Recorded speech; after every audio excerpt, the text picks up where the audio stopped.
Hello friends, welcome back.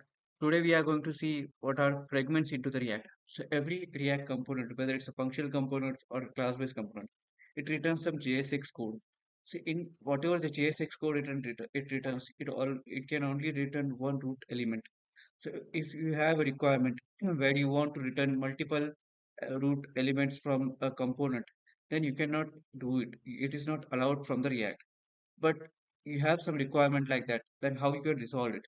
So to resolve this kind of issue, either you have to use a div element at the top, and you have to keep everything inside of it. But what happens, like this makes our UI disruptive in some most of the cases. So how we can resolve this problem? So we can use the React fragments. So you have to use the React fragment component, and you have to keep everything inside of it. When this will render the UI into the this will render the UI. It will not display anything as where we use the React fragment. It will just put everything inside of the parent component. Similarly, how there is a short syntax for it.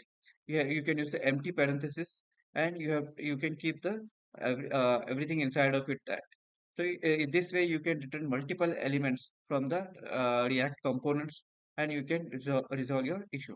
Thank you.